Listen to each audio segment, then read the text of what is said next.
ہے کہ سورہ نازعات میں ہم نے پڑھا ہے کہ فرشتے روح لے کے آسمانوں کی طرف جاتے ہیں، تو قبر میں جو سوال ہوتا ہے، منکر نکیر آتے ہیں، تو قبر میں پھر جو باڈی ہے وہ تو روح کے بغیر ہو گئی، کیونکہ روح تو آسمانوں کی طرف گئی ہے، تو وہ کیا ہے، وہ کس سے سوال ہوتا ہے؟ وہ تو پھر صرف مردہ جسم ہے۔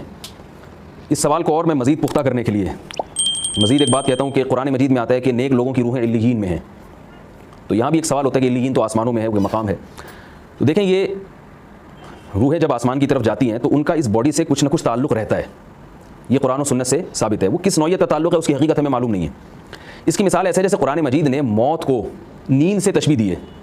اب آپ دیکھیں، ایک آدمی جب سوتا ہے تو اس کی روح کا اس کے جسم سے تعلق کمزور ہو جاتا ہے۔ قرآن میں آتا ہے اللہ یتوفی الانفس حین موتها واللتی لم تمت فی منامها، کہ جب تم سو جاتے ہو تو اللہ تمہاری روحوں کو قبض کر لیتا ہے۔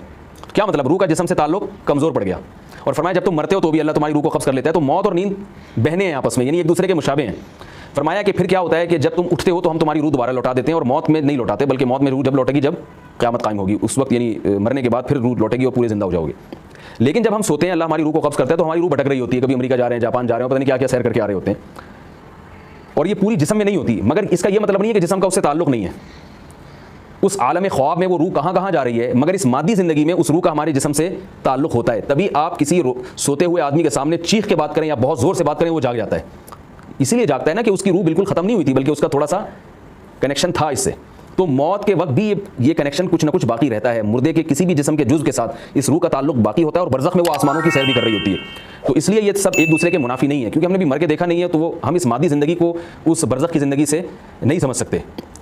اور احادیث سے یہ بات ثابت ہے کہ جب ہم مر جاتے ہیں، ہماری روح نکلتی ہے تو قبر سے بھی اس کا تعلق رہتا ہے، مگر اس عالم ارواح میں دوسری روحوں سے بھی اس کی ملاقات ہوتی ہے۔ ایسے بہت سارے واقعات ہیں صحابہ کرام کے کہ موت کے وقت وہ خوشی سے رو رہے ہیں۔